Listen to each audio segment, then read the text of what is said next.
para la medicina veterinaria, no tanto para la medicina humana. Por eso que de pronto en un programa de medicina humana no estaría este tema, o no lo tocan tan profundamente, porque el humano siempre procura estar en un clima confortable. En cambio nosotros tenemos, nuestros animales van a estar en la intemperie, los pollos, los cerdos, los bovinos, si tenemos perros también en el patio o lo dejan en el carro, ¿verdad? Que hay mucha gente que deja el perro en el carro, se va al centro comercial dejando el perro. Estos días vi un video de un policía rompiendo un vidrio de un carro para sacar un perro, y el pobre perro estaba que... Entonces,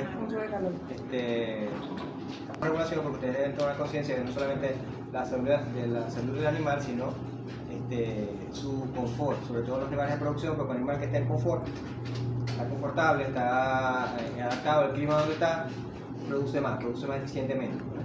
Entonces, es un tema de consideración. Bien. Lo primero que tenemos que hablar de termorregulación, que tenemos que hablar que es algo que se refiere a la temperatura. Y todos sabemos que el primer signo que nosotros buscamos en un animal para ver si está vivo es que esté caliente, tenga temperatura, ¿verdad? Si cuando vemos un cadáver que está frío, es decir que la generación de calor o la permanencia del calor en un cuerpo es un signo de un ser vivo. Todos los seres vivos producen calor y tienen su temperatura. Entonces, pero ¿qué es el calor y qué es la temperatura? Si hay ¿qué es el calor y qué es la temperatura? ¿Son cosas iguales o son cosas diferentes? Diferente. La temperatura es el grado de calor. La temperatura es el grado de calor, pero a veces uno dice... No, el frío no existe. El perro tiene, me subió la temperatura. Calor. O está haciendo alta temperatura, a veces se usa indistintamente. El calor es una energía que se genera y se transmite, no se mantiene. ¿Sí? Cuando algo genera calor, inmediatamente esa energía se transmite, se libera, no se queda con esa temperatura, ese calor. No se queda con esa energía, sino que la transmite. Y ahí que nosotros si ponemos una olla, ¿verdad?, caliente encima de la mesa, la olla no permanece caliente eternamente, ¿verdad? La olla, con lo que tenga dentro, se va a enfriar. Es decir que estuvo un momento caliente, o sea, tenía calor, tenía una energía dentro de sí que era calor, y esa energía la fue emitiendo, irradiando, hasta que la perdió toda y se puso frío. Y como están diciendo exactamente, la temperatura es medir cuál es el grado de calor que tiene un cuerpo, que está relacionado con la cantidad, con el movimiento de los átomos. O sea, algo que tenga una cantidad de energía térmica o calórica, los átomos se mueven más rápido, mientras que a medida que se enfríe, los átomos se van deteniendo. Cuando se detienen completamente, cuando el cuerpo pierde todo el calor y los átomos, el elemento se congela. Cuando ya se congela, los átomos no se mueven, se siguen moviendo, pero menos. Entonces, eso quiere decir que la temperatura es una energía cinética, y lo que marca el termómetro entonces es la cantidad de esa energía que tiene ese cuerpo. Entonces, calor es una energía que todo el tiempo está en transferencia. Todo el cuerpo que esté caliente, que tenga calor, va a emitir esa energía, y hay otro cuerpo, otra superficie que la recibe. Si un cuerpo, por ejemplo, un ser vivo, nunca se enfría hasta que se muere. ¿Por qué nunca se enfría? Porque en su interior tiene un generador de calor. Entonces, a medida que la energía que tiene... Bueno, los reptiles no se calientan ellos solos, necesitan una fuente de calor. Pero lo que quiero decir es que el cuerpo está caliente, se lo muero ahorita. Si el cuerpo está caliente, requiere... si un ser vivo, para mantenerse caliente, ese calor, esa energía térmica, siempre la va a estar emitiendo, él tiene que reponerla. Eso es lo que se llama el generador interno. Entonces, los organismos vivos tienen un generador interno de calor. ¿Para qué? Para reponer el calor que ellos irremediablemente van a perder hacia el ambiente. porque el calor nunca se queda, ¿verdad? El calor nunca se queda, el calor siempre se transmite. Entonces, un cuerpo para mantenerse caliente, la única manera es que tenga dentro un generador de calor, si no, va a perder el calor hasta quedarse completamente frío. Te pone una olla ahí y se va a enfriar. Como la esposa le dice, se va a enfriar la arepa. Claro, porque ya sabe de termorregulación. Bien. Entonces, la temperatura, entonces se puede definir como el grado de energía que contiene un cuerpo en forma de energía térmica, ¿no? Sin embargo, es la forma en que nosotros la medimos, pero la energía, como es energía, no se debería medir en unidades de temperatura, sino en unidades de energía térmica, que son vatios, joule, calorías, british, pero no nos vamos a meter en la parte de termodinámica, ¿no? Sino vamos a tomar lo que nos interesa de la termodinámica, que es que para poder medir qué cantidad de calor tiene un cuerpo, le medimos la temperatura. Bien, todo tiene temperatura. Hasta llegar al cero absoluto, que es cuando ya no hay temperatura, ya no hay energía, los átomos están detenidos y ese es el cero absoluto. Pero nosotros podemos tener ya algunas referencias de calor que nos ayudan a ver cuándo es algo caliente y cuándo es algo frío. O sea, son puntos de referencia. Estos puntos de referencia pueden ser, por ejemplo, el punto de que hierve el agua. El punto de ebullición es el punto en que ningún átomo puede permanecer en forma líquida, sino que, o sea, el estado de una sustancia no está líquida, sino que toda pasa al estado gaseoso, ¿no? Es el punto de ebullición. Todas las sustancias pueden pasar por los tres estados: ebullición, líquido, gaseoso y sólido, ¿verdad? Y cada uno de esos cambios de estado tiene una temperatura. En el caso del agua, para pasar de líquido a gas, tenemos una temperatura. Hay diferentes tipos de escalas de temperatura. Está la que nosotros conocemos, que es la Celsius, la que usamos todos los países que usamos el sistema métrico decimal, usamos la temperatura en grados Celsius. Los Estados Unidos, que es una vaina loca en la medición de cosas, usa la escala Fahrenheit. Y los grados Kelvin son los grados de temperatura que usan, la medición de temperatura que usan en química. Estos dos, los Rankines y los Reaumur, la primera vez que los escuché fue cuando puse esta lámina aquí. Bien. Entonces tenemos ese punto de referencia, ¿verdad? El punto de ebullición del agua, que es a 100 grados Celsius. No tiene que decir o grados Celsius o grados centígrados. Centígrados. Ya centígrado está incluyendo la palabra grado. O sea, uno dice grados Celsius o centígrados.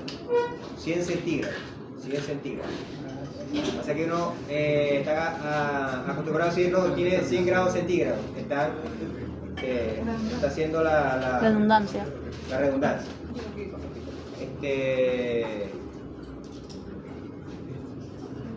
Bien, entonces la escala que se usa es aquí usamos grados Celsius.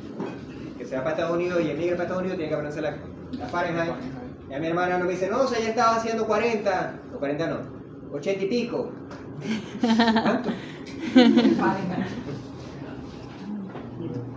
Temperatura del humano en Celsius, ya sabemos que está alrededor de 37, 37.5. Todos los animales entonces tienen su temperatura corporal, que es como médico veterinario, el médico la tiene fácil, más que se aprende la del humano, ¿verdad? Entonces tienen que aprender la de todos los animales, ¿no?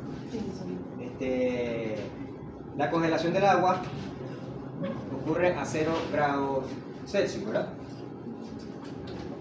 Y ¿cuánto empieza aquí? Como 2000 aquí. El grado 0, el cero absoluto es 0 Kelvin. Es muy importante para las situaciones de confort térmico en las clínicas, por ejemplo, que lo que se habla de la temperatura ambiente. Y de pronto usted dice, no, eso se deja descansando a temperatura ambiente. O se prepara a temperatura ambiente. ¿Se ha escuchado esa frase, verdad? Sí. Bueno, ustedes no vieron bioquímica en la parte práctica, pero se usaba mucho lo de temperatura ambiente. Temperatura ambiente es un estándar de temperatura de un laboratorio. Ese estándar de temperatura es a 21 grados. Entonces, cuando le pregunto en el examen cuánto es la temperatura ambiente, cuánto en inglés se dice room temperature, como dice room temperature. Sí. Mariani es esa que sabe. La temperatura entonces se mide con un instrumento que se llama termómetro. El termómetro tiene varios tipos, ¿verdad? La principal, el primer termómetro que se usó fue el termómetro de mercurio, que es el estándar, que usa es un cilindro de mercurio, que el mercurio cuando se calienta se expande. Entonces eso quiere decir que al expandirse, como ya no tiene para dónde agarrar en el tubito, sube hacia para arriba, y entonces se mide, ya está graduado cuánto sube el mercurio hasta qué temperatura. Bien, pero ya es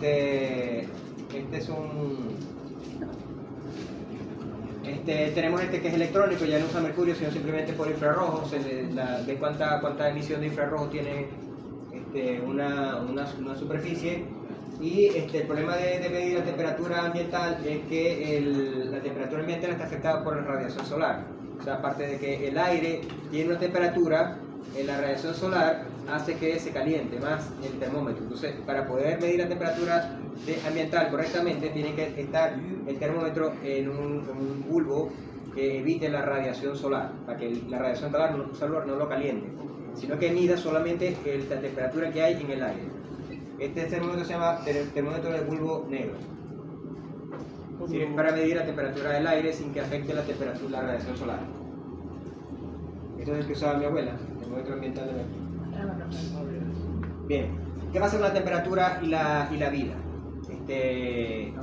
La temperatura no es exclusivamente de la vida, ¿verdad? O sea, hay una ciencia que se encarga del estudio del efecto de los mecanismos o cómo se comporta la energía térmica, que se llama termodinámica. Y no solamente afecta a los seres vivos, sino afecta a todo lo que sea superficie. Cuando una casa, usted está en una casa vieja y la casa empieza a clac, clac, entonces, no, está una bruja en el techo. No es ninguna bruja en el techo, es que los materiales se dilatan cuando se calienta y se contraen cuando se fría. Entonces esa contracción y dilatación hace que la casa suene, no es que tenga una bruja en el techo. Así como cuando uno maneja. Bueno, dice, ¿no? A mí no me ha salido ninguna hasta ahorita. Cuando uno maneja rápido y después Bien, cuando uno se sale, una de las cosas entonces que hace la temperatura en la vida es mover los átomos. Entonces, ustedes se acordarán de su clase de bioquímica, donde tenían unas curvas de acción enzimática, y la acción enzimática tenía varios factores que la afectaban. O sea, que las enzimas actuaban más rápido o actuaban más lento, ¿verdad? Una era el pH, la otra era la temperatura.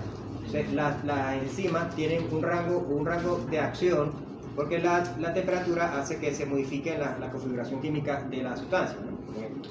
Los átomos se mueven, y a medida que se mueven más rápido, hay más calor, hay más energía térmica, el átomo se mueve más rápido.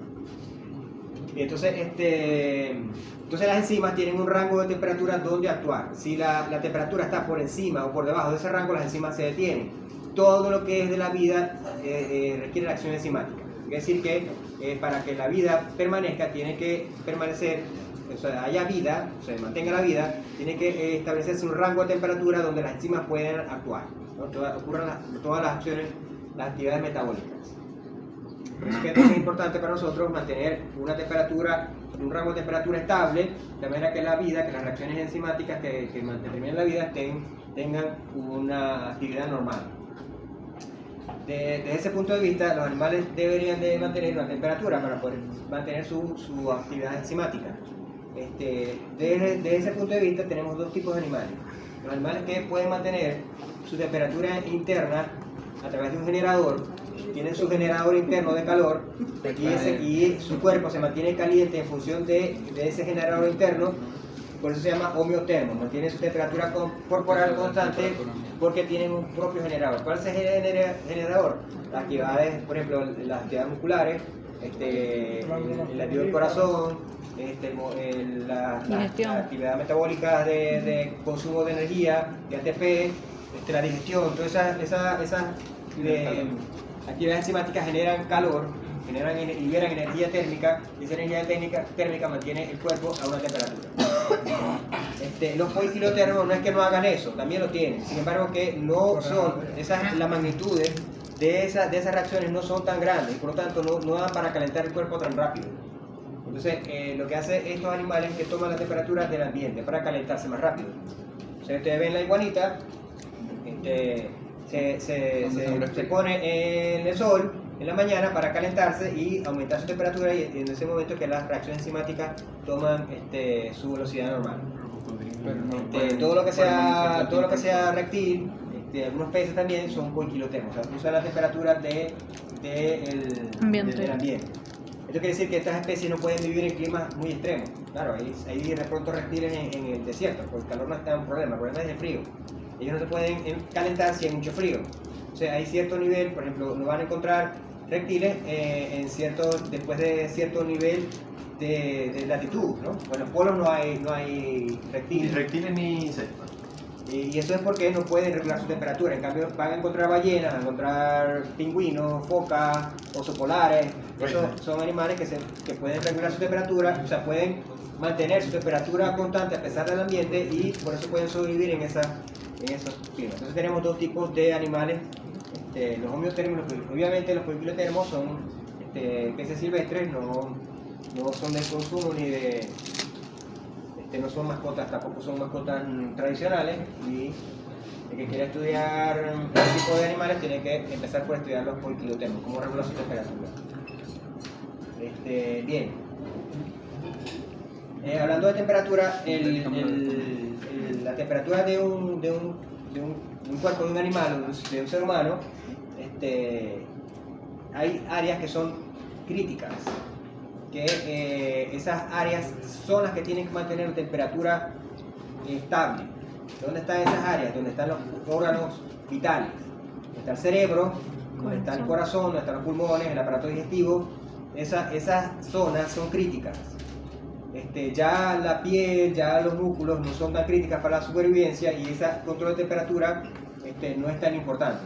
Pero la zona central del cuerpo debe mantener esa temperatura. Quiere decir que si vamos a la lámina anterior, los animales superiores también son medio homotermos y medio poiquilotermos, porque en el centro son homeotermos, pero fíjense que en este caso la piel, por ejemplo, los pies están a 28, entonces su esposa le pasa los pies y tiene sus pies fríos, quítate de aquí.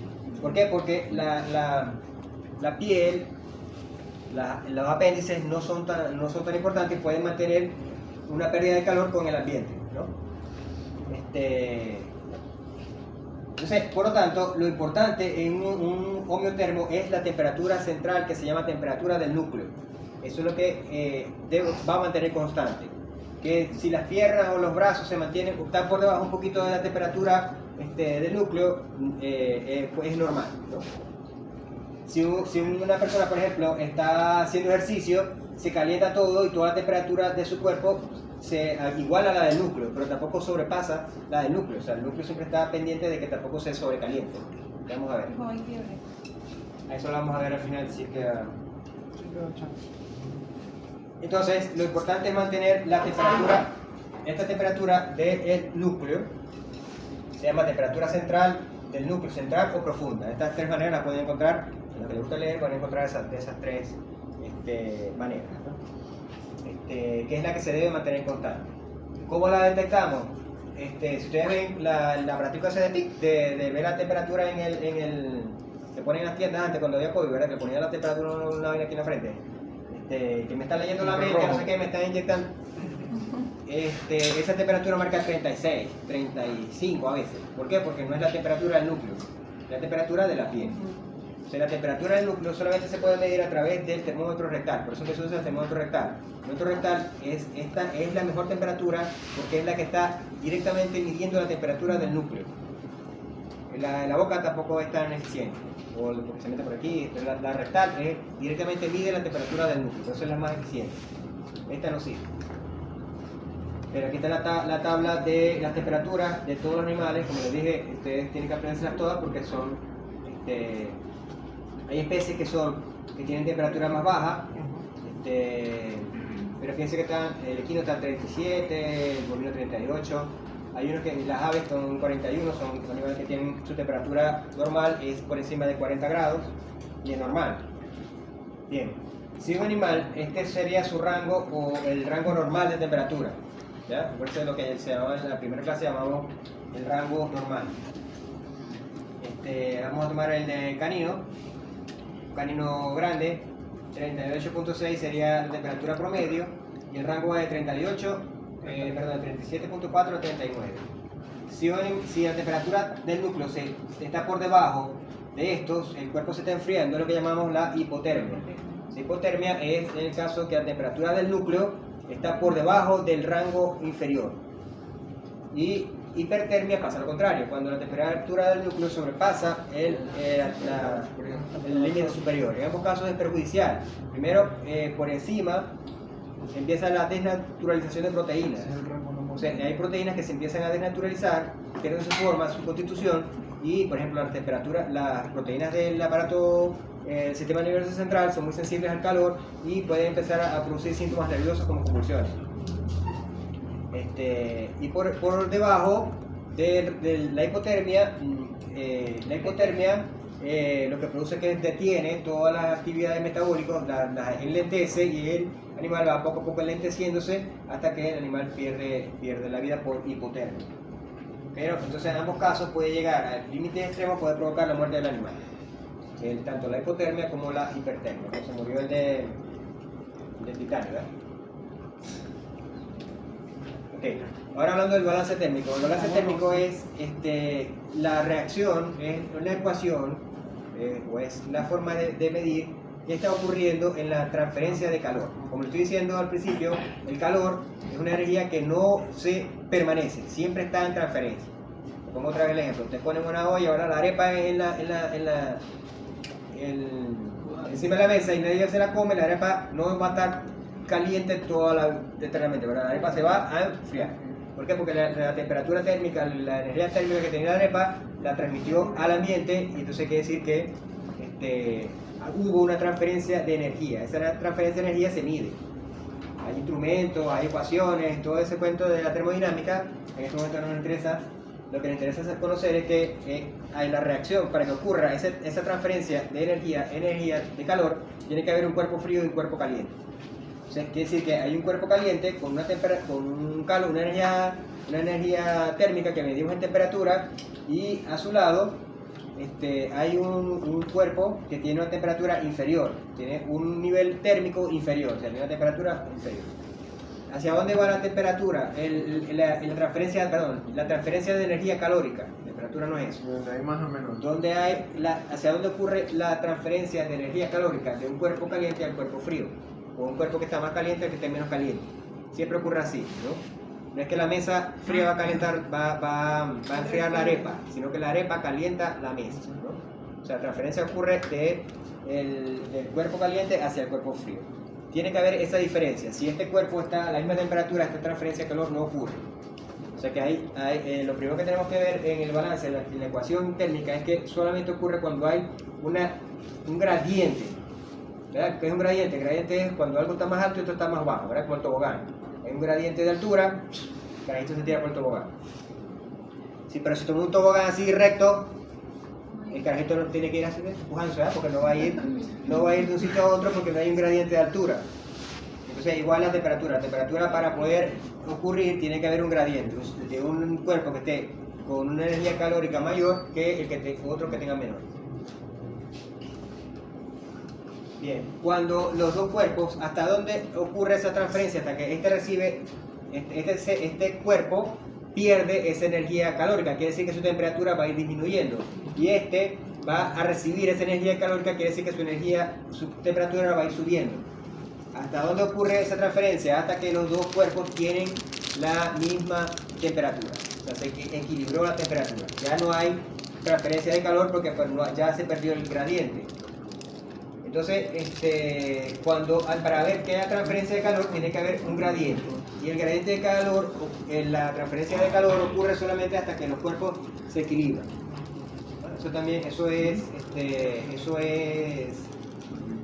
Ustedes lo saben simplemente por Lógica. por la vivencia diaria, ¿verdad? Ponen el café caliente, se le enfría, pues saben que si ustedes se sientan en el pupitre, después se para y se sienta otro vez, te llevan al pensamiento porque dejaste la silla caliente, o sea, hubo transferencia de calor de su cuerpo a la silla, ¿no?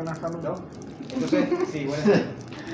Entonces, quiere decir que ustedes ya ese conocimiento lo tienen por la experiencia diaria de lo que es la temperatura.